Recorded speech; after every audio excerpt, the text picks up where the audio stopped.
Hi friends. ఈరోజు మనం ఒక ఇంపార్టెంట్ అండ్ ఇంట్రెస్టింగ్ టాపిక్‌ని డిస్కస్ చేసుకుందాం. అదేంటిదంటే మనీ సప్లై. సో, మనీ సప్లైని ఫ్రీక్వెంట్‌గా మీరు న్యూస్‌లో చూస్తా ఉంటారు. అంతే కాదండి. ఈ మనీ సప్లై అనే కాన్సెప్ట్ అర్థమైతేనే మీకు ఇన్‌ఫ్లేషన్ అనే కాన్సెప్ట్ అర్థమవుతది. ఎందుకంటే every concept is related to this money supply. For suppose ఎప్పుడైతే ఇన్‌ఫ్లేషన్ పెరిగిందో మీరు న్యూస్ పేపర్‌లో ఆర్టికల్స్ చూస్తారు.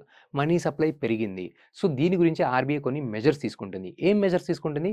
మనీ సప్లైని రెగ్యులేట్ చేయడానికి మెజర్స్ తీసుకుంటుంది. ఆర్ ఎల్స్ గవర్నమెంట్ ఏమైనా సబ్సిడీస్ ఇచ్చింది, ఫ్రీబీస్ ఇచ్చింది. దీని ద్వారా మనీ సప్లై పెరుగుతది, ఇన్‌ఫ్లేషన్ వస్తది అని చెప్పి మీరు ఆర్టికల్స్‌లో చదవడం జరుగుతుంది. సో, ఇలాంటి టైమ్ పీరియడ్‌లో మరి మనకి మనీ సప్లై అనే కాన్సెప్ట్ అర్థం కావాలి కదా! సో, మనీ సప్లై అంటే ఏం లేదండి. ప్రెజెంట్ ఎకానమీలో ఈ పాయింట్‌లో ఎంత మనీ సర్క్యులేట్ అవుతుంది. దాన్నే మనం మనీ సప్లై అంటాం. అయితే మనీ సర్క్యులేట్ అవుతున్న దాన్ని మనం మనీ సప్లై అంటాం.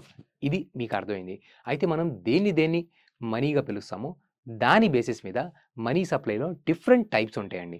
మనకి ఎమ్-1 అని, ఎమ్-2 అని, ఎమ్-3 అని అండ్ ఎమ్-4 అని different types of the money supply ఉంటాయి. అన్నీ మనీనే అండి. మనీ గురించే మాట్లాడుతున్నాయి. కానీ మనీలో కూడా కేటగరీస్ ఉంటాయి. ఏం కేటగరీస్ అంటారు? ఫర్ సపోజ్ మీ దగ్గర క్యాష్ ఉంది. ఆర్ ఇదే క్యాష్‌ని మీరు తీసుకెళ్ళి బ్యాంక్‌లో డిపాజిట్ చేశారు. ఇప్పుడు బ్యాంక్‌లో డిపాజిట్ చేసినప్పుడు కూడా మీరు 2 types of the accounts open చేయొచ్చు. సేవింగ్స్ అకౌంట్స్ ఓపెన్ చేయొచ్చు. ఎఫ్‌డి చేయొచ్చు. రైట్? ఇది కూడా మనీనే. మీరు బ్యాంక్‌లో పెట్టారు. బ్యాంక్‌లో కాకుండా పోస్ట్ ఆఫీస్‌లో ఎళ్లి ఓపెన్ చేశారు అకౌంట్. పోస్ట్ ఆఫీస్‌లో కూడా మీరు ఎఫ్‌డి చేయొచ్చు. లేకపోతే సేవింగ్స్ అకౌంట్ ఓపెన్ చేయొచ్చు. సో, ఇది కూడా మీ మనీనే. కానీ మీరు పోస్ట్ ఆఫీస్‌లో ఎళ్లి ఓపెన్ చేశారు.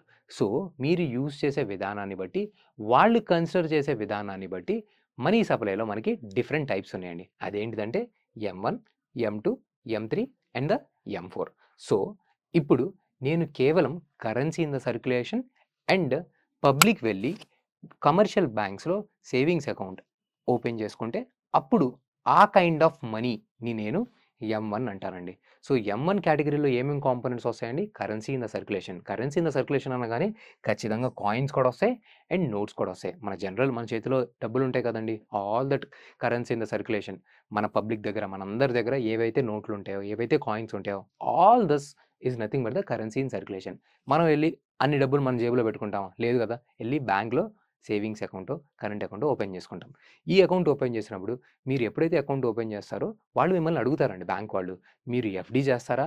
లేకపోతే సేవింగ్స్ అకౌంటా అని. సో, లేదండి సేవింగ్స్ అకౌంట్ అంటారు మీరు. సేవింగ్స్ అకౌంట్ అంటే మీరు ఎప్పుడైతే డబ్బులు రిటర్న్ అడుగుతారో ఆ టైంలో వెంటనే వాళ్ళు మీకు ఇచ్చేయాలి. So, this is the most liquid money. So, మీ దగ్గర అయితే క్యాష్ లేదు. కానీ మీరు బ్యాంక్‌లో పెట్టారు. ఎప్పుడైతే కావాలనుకుంటారో అప్పుడు మీకు ఇమ్మీడియేట్‌లీ బ్యాంక్ వాళ్ళు డబ్బులిచ్చేస్తారు. So, this is the most liquid form of money. So, దీన్నే మనం ఎమ్-1 మనీ అంటాం. Narrow money. మనీ ఇక్కడ మాత్రమే ఉందా? లేదు కదా! సో, నేను మనీని కొంత అకౌంట్‌లో ఏమో సేవింగ్స్ లాగా ఓపెన్ చేసుకున్న అకౌంట్ కొంత మనీ. అదే ఇంకొంచెం మనీనేమో నేను ఎఫ్‌డి చేశాను. సో, అలాంటి కంటెక్స్‌లో నేను ఏదైతే మనీని ఎఫ్‌డి చేశానో దాన్ని నేను ఆహ్, ఎమ్-3 అనే కాంపోనెంట్ పిలుస్తానండి. సో, ఎమ్-3 ఎమ్-1 ప్లస్ నేను ఏదైతే నా ఎక్స్‌ట్రా మనీని ఫిక్స్డ్ డిపాజిట్ చేశానో కమర్షియల్ బ్యాంక్స్‌లో దాన్ని ఈ కాంపోనెంట్‌ని కూడా నేను ఇంక్లూడ్ చేస్తే దాన్ని ఎమ్-3 కాంపోనెంట్ అంటామండి. సో, మీకు ఇప్పుడు మళ్ళీ అర్థమైందా? సో, మనీని నేను డిఫరెంట్ కేటగరీస్‌లో డివైడ్ చేస్తున్నాను. మనీ సప్లైలో మనము ఆ పాయింట్ ఆఫ్ టైమ్‌లో మార్కెట్‌లో ఎంత మనీ ఉన్నాయో చూస్తున్నాం. సో, మనీకి మనం డిఫరెంట్ పేర్లు ఇవ్వచ్చు.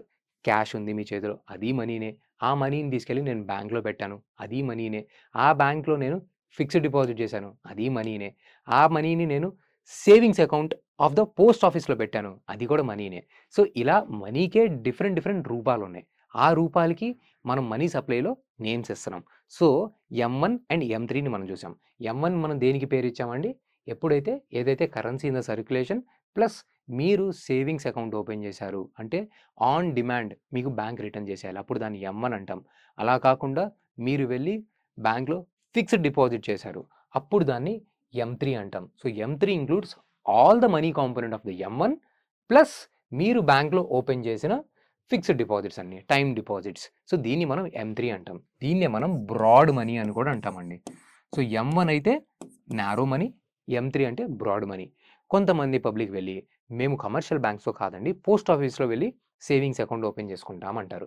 సో, అప్పుడు ఏదైతే మీరు పోస్ట్ ఆఫీస్‌లో డిపాజిట్ చేసిన డబ్బులున్నాయో దాన్ని మనం ఎమ్-2లో పెడతామండి. ఎమ్-2 ఎమ్-1లో ఉండే all the components plus me money ఏదైతే పోస్ట్ ఆఫీస్‌లో ఉన్న సేవింగ్స్ అకౌంట్‌లో ఉన్నాయో దాన్ని మనం M2 అంటాం.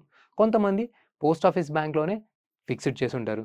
సో, దాన్ని మనం M4 అంటామండి. సో, ఇప్పుడు M4లో మీరు చూస్తే all the components of the M3 plus మీరు ఏదైతే పోస్ట్ ఆఫీస్ బ్యాంక్‌లో ఫిక్స్డ్ చేశారో all those components will be the part of your M4.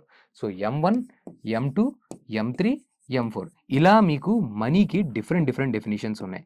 So, మీరు మనీ సప్లైని వీటన్నిటికి కన్సిడర్ చేయొచ్చు. కానీ మీరు కేవలం ఫ్యూ కాంపోనెంట్స్ కన్సిడర్ చేశారు. దాన్ని M1 అంటాం. బ్రాడ్‌గా కన్సిడర్ చేశారు. అది M4 అంటారు. అది దేని బేసిస్ మీద కన్సిడర్ చేస్తున్నారంటే లిక్విడిటీ బేసిస్ మీద. అంటే మీరు ఎంత ఈజీగా మీరు ఓపెన్ చేసిన బ్యాంక్ అకౌంట్స్ అవి మీకు క్యాష్ ఫార్మాట్‌లో ఈజీగా ఇచ్చేస్తాయి. దాని బేసిస్ మీద మనం క్లాసిఫై చేస్తున్నాం. ఫర్ సపోజ్ M1లో మీరేం చేశారండి, మీ చేతిలో క్యాష్ పెట్టుకున్నారు. అలాగే బ్యాంక్‌లో వెళ్లి సేవింగ్స్ అకౌంట్ ఓపెన్ చేసుకున్నారు. అది ఎప్పుడైనా మీరు డిమాండ్ చేయంగానే మీకు చేతిలో క్యాష్ పెడతారు. So, M1 is the most liquid form. Same kind of savings account మీరు మళ్ళీ పోస్ట్ ఆఫీస్‌లో కూడా ఓపెన్ చేసుకున్నారు. సో, M1 తర్వాత next M2 is the most liquid form. So, M2 is equal to M1 plus post ఆఫీస్‌లో savings account. Next M3కొచ్చారు. M3 అంటే ఏంటిదండి, మళ్ళీ M3 ఈజ్ ఈక్వల్ టు మనకి M1 ప్లస్ అదే మనీని మీరు తీసుకెళ్ళి కమర్షియల్ బ్యాంక్స్‌లో ఎఫ్‌డి చేశారు. అదే M4 అంటే ఏంటండి, మీరు M3 ప్లస్ ఏదైతే మీరు పోస్ట్ ఆఫీస్‌లో ఎఫ్‌డి చేశారో దాన్ని మనం M4 అంటాం. సో, ఇలా కిందకెళ్ళే కొద్దీ లిక్విడిటీ అన్నది హార్డ్ అవుతా ఉంటుంది. అంటే మీరు ఈజీగా క్యాష్ రూపంలో కన్వర్ట్ చేయడం అన్నది కొద్దిగా స్లో అవుతుంది. సో, దాని బేసిస్ మీద మనం M1, M2, M3, M4 అని క్లాసిఫికేషన్ చేస్తామండి. ఇప్పుడు ఈ కాన్సెప్ట్‌తో పాటు మనం హై పవర్డ్ మనీ అనే కాన్సెప్ట్‌ని కూడా అర్థం చేసుకుందామండి. High powered money is nothing but the liabilities of the RBI అండి. సో, దీన్ని మనం M0 అంటామండి. M0 or reserved money or high powered money. All the liabilities of RBI is nothing but the high powered money. So, ఇప్పుడు ఆర్‌బీఐలో కూడా కొంతమంది వెళ్లి డబ్బులు డిపాజిట్ చేస్తారా? అది ఎవరు డిపాజిట్ చేస్తారు? ఫర్ సపోజ్ కమర్షియల్ బ్యాంక్స్ అనేవాళ్ళు, వాళ్ళు కూడా ఆర్‌బీఐలో వెళ్లి అకౌంట్ ఓపెన్ చేసుకుంటారు. గవర్నమెంట్ వాళ్ళు కూడా వెళ్లి ఆర్‌బీఐలో అకౌంట్ ఓపెన్ చేసుకుంటారు. అండ్ మీరు ఎప్పుడైనా మీ నోట్లు చూసారా? మీ నోట్ వెనకాల ఆర్‌బీఐ గవర్నర్ సిగ్నేచర్ ఉంటుంది. సో, అంటే all these notes are the liability of the RBI. So, ఇవన్నీ currency in the circulation with the public కానివ్వండి, లేకపోతే బ్యాంక్స్ అండ్ కమర్షియల్ బ్యాంక్స్ వాళ్ళు ఆర్‌బీఐతో ఓపెన్ చేసుకునే అకౌంట్ గానీ, లేకపోతే కమర్షియల్ బ్యాంక్ వాళ్ళ దగ్గర ఉన్న డబ్బులు గానివ్వండి, లేకపోతే మన గవర్నమెంట్ ఆఫ్ ఇండియా ఓపెన్ చేసుకున్న అకౌంట్ గానివ్వండి ఆర్‌బీఐ దగ్గర, all these are the liabilities of the RBI. దీన్నే మనం హై పవర్డ్ మనీ అంటాం ఆర్ రిజర్వ్డ్ మనీ అంటామండి. సో, ఇదండి ఈరోజు మనం high powered money and money supply గురించి నేర్చుకున్నాం. ఇన్ఫర్మేషన్ గనుక నచ్చినట్టయితే ఖచ్చితంగా లైక్ చేయండి. Thank you.